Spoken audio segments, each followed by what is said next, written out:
오직 예수님, 오직 예수 그리스도의 은혜와 긍휼과 평강이 여러분 가정에 넘칠지어다. 오늘도 길이요 진리요 생명이신 예수님만 전합니다. 오늘의 말씀 빌립보서 2장 1절로 12절, 빌립보서 2장 1절로 12절, 예수님의 마음을 품는 자의 특징이라는 제목으로 말씀을 전합니다. 예수님의 마음을 품는 자의 특징입니다. 마음을 품다, 어떤 뜻일까요? 여러분은 요즘에 어떤 마음을 품고 살아가고 계십니까? 어떤 마음을 품는가? 무슨 마음을 품는가? 저는 지금 두바이의 어떤 거리에 있는 작은 식당에서 점심 식사를 했는데 식사 시간이 좀 늦었어요. 배가 고프잖아요. 그러니까 마음 가운데 먹을 것만 생각이 나는 거예요. 배고프니까 무엇을 먹을까, 무엇을 마실까. 이처럼 마음에 품다라는 것은 뭘 이렇게 전념해서 생각하는 것, 이것을 말합니다.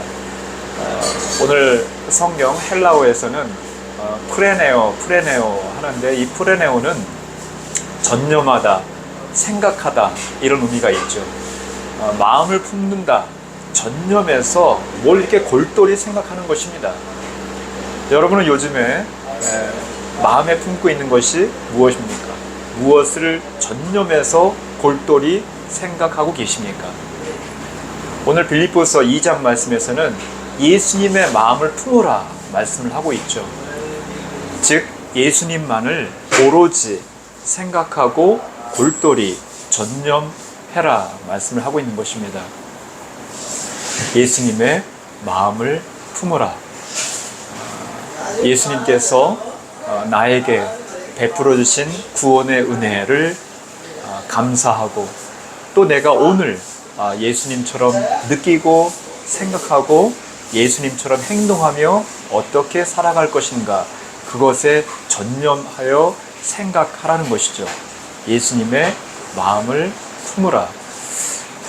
내 마음대로 사는 것이 아니라 예수님 뜻대로, 주님 뜻대로 살아가겠습니다. 예수님의 마음을 품으라.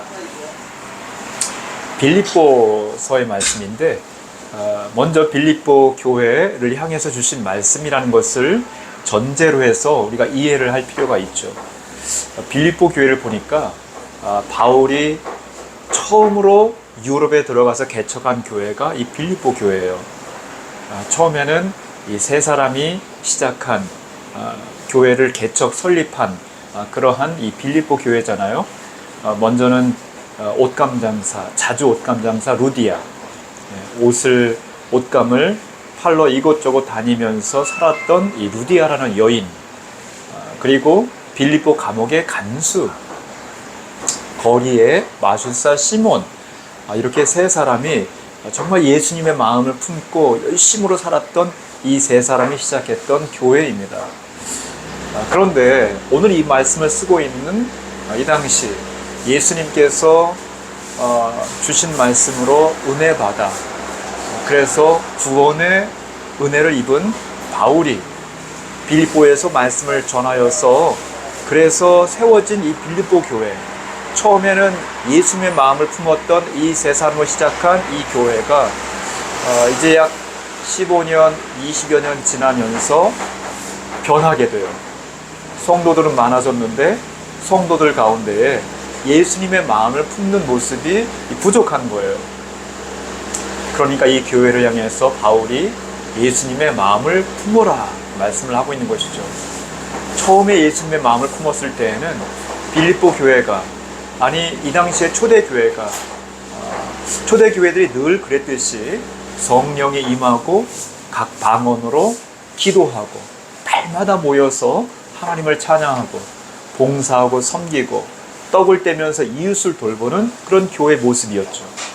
그런데 세월이 흐르면서 자기 주장이 강해지고 자기 생각이 나타나고 욕심이 나타나기도 하고, 그래서 서로 분쟁하고 일치되지 않는 그런 모습 가운데 있었던 이 빌립보 교회, 또 초대교회, 또 여러분 교회의 모습 어떤지 모르겠지만 그런 교회 모습이었던 것이죠.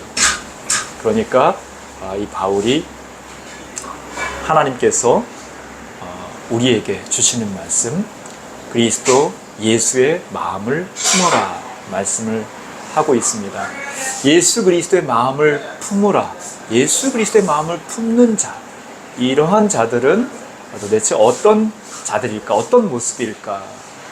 첫 번째, 예수님의 마음을 품는 자들은 마음을 같이 하는 자라고 2절 말씀에 말씀하고 있습니다. 마음을 같이 하는 자들이다. 마음을 같이하여 같은 사랑을 가지고 뜻을 합하여 한 마음을 품는 자다. 2절 말씀에 이야기하고 있죠. 성경 원어 헬라어 성경에서도 마음을 같이 한다라는 것은 아우토스 이렇게 표현하는데 동일한 마음을 품는다. 바로 그 마음, 그 자신과 같은 마음을 품는다. 이런 의미가 있습니다. 그래서 예수님의 마음을 품어 예수님과 마음과 동일한 마음을 품는다. 예수님의 마음과 같은 그러한 바로 그 마음으로 빌립보 교회 성도들이, 교회 성도들이 같은 마음을 품고 같은 사랑을 가지고 같은 뜻으로 합한다. 이런 의미가 있는 것이죠. 계속해서 반복적으로 이 빌립보 교회를 향해 오늘날 이 시대를 살아가는 우리를 향해서 예수 그리스도의 마음을 품어서 마음을 같이 해라. 예수 그리스도의 마음을 품어서 같은 사랑을 가지라. 예수님의 마음을 품어서 뜻을 합하고 한 마음을 품어라 말씀을 하고 있는 것입니다. 더 이상 일치되지 않는 모습이 아니라 일치된 모습으로 한 마음으로 한 사랑으로 같은 마음으로 살아갈 것을 말씀하고 있는 것이죠. 오늘날 우리가 살아가는 이 시대를 바라볼 때 얼마나 이 사회가 사분오열되고 같은 마음이 아닌 다른 마음으로 때로는 극도의 증오심으로 미움으로 시기와 다툼으로 살아가는 모습이 있지 않은가 보게 됩니다. 남녀 갈등, 그 다음에 어르신과 젊은이의 이 노소 갈등, 젠더 갈등, 또 나이의 갈등이라고 볼 수 있는 것이죠.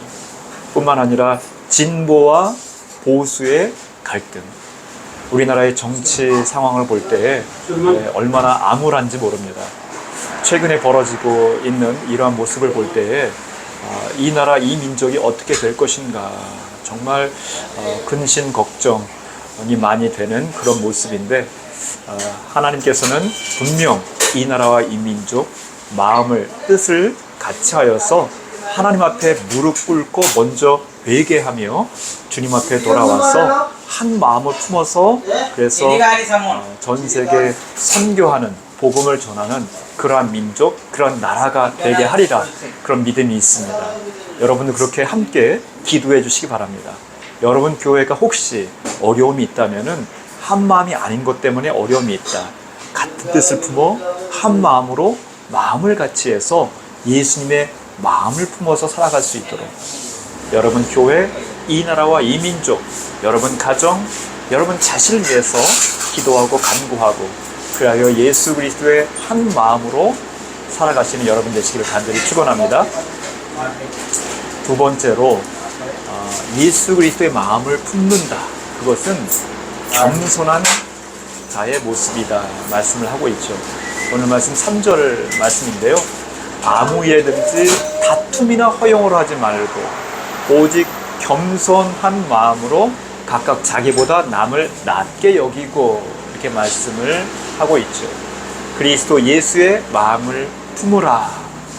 이것은 다툼이나 허용을 버리는 것이다.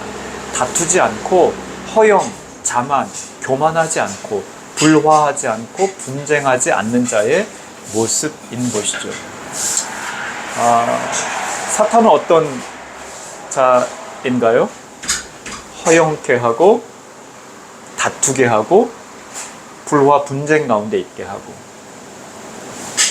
자, 그래서 그가 하나님과 같이 되려고 계속 분쟁과 또 다툼과 불화하게 하는 모습임을 알 수 있죠. 계속해서 자기를 높이는 거예요. 교만하는 자의 모습이죠. 허영된 자의 모습입니다. 창세기부터 계시록까지 계속해서 사탄의 모습은 이러한 자기를 높이는, 그래서 하나님과 같이 되고자 하는 그러한 모습, 교만한 자의 모습이죠. 창세기 3장에 하와를 유혹할 때에도 야, 내가 이 선악을 알게 하는 나무의 열매 먹어. 그러면은 내가 하나님과 같이 눈이 밝아지리라. 그러면서 유혹을 하죠.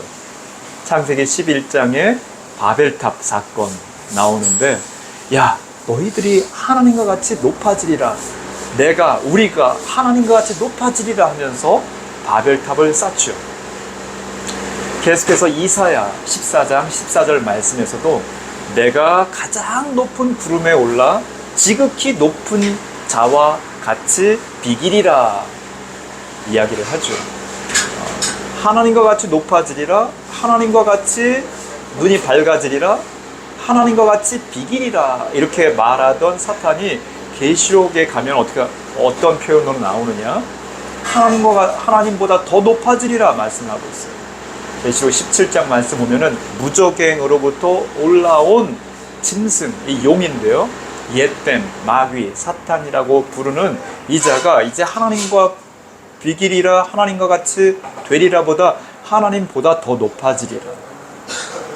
이게 사탄의 모습이고 교만한 자의 모습, 허영된 자의 모습, 다툼과 불화, 분쟁을 일으키는 자의 모습인 것이죠. 그런데 빌립보 교회를 향해서, 여러분을 향해서 이 시대에 정말 그루터기 신자들과 같은 여러분, 이 말씀을 듣고 회개하며 돌아오고자 하는 여러분과 같은 그러한 교회에 대해서 말씀하고 있는 것은 겸손한 자의 모습, 예수 그리스도의 마음을 품어 겸손한 자의 모습으로 살아가라 말씀을 하고 있는 것이죠. 그래서 빌립보서 2장 6절 말씀에서도 그는 근본 하나님의 본체시나 하나님과 동등됨을 취할 것으로 여기지 아니하시고 오히려 자기를 비워 종의 형체를 가져 사람들과 같이 되었고 사람의 모양으로 나타나셨음에 자기를 낮추시고 죽기까지 복종하셨으니 십자가에 죽으심이라 말씀을 하고 있습니다. 예수님은 겸손한 자의 모습으로 죽기까지 복종하시고 그래서 십자가에 죽으심으로 물과 피를 다 흘리시고 우리의 죄를 사해 주신 것이죠. 이러한 예수 그리스도의 마음을 품어 겸손한 자의 모습으로 살아가시는 여러분 되시기를 간절히 축원합니다. 세 번째로 예수님의 마음을 품는 자의 모습, 예수님의 마음을 품는 자의 특징은 어떤 특징, 어떤 모습인가?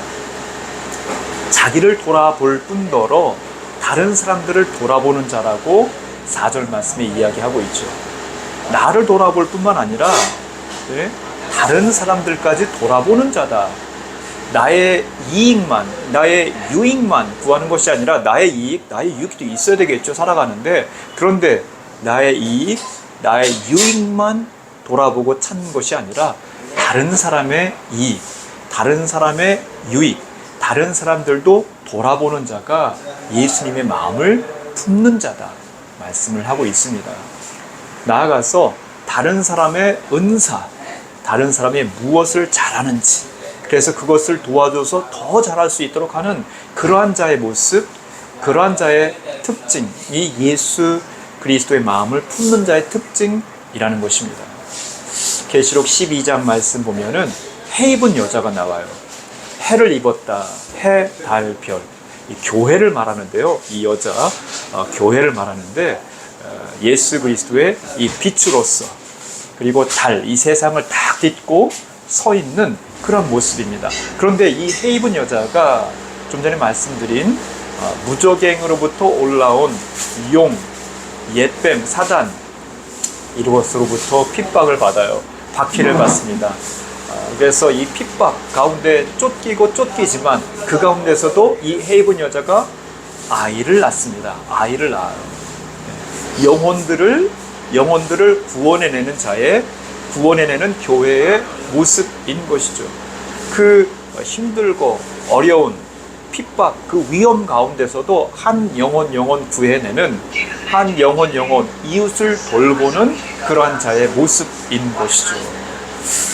점점 더 세상의 마지막이 가까우고 있습니다.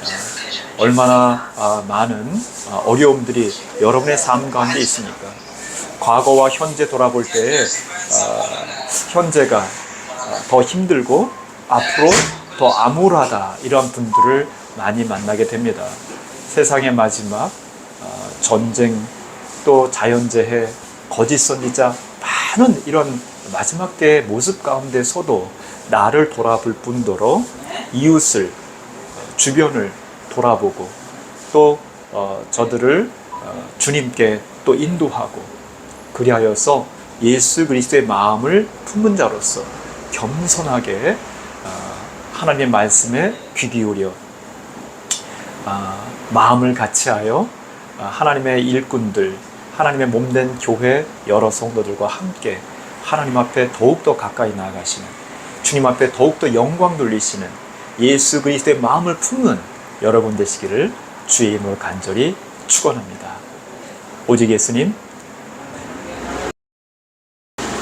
Hello everybody, how are you?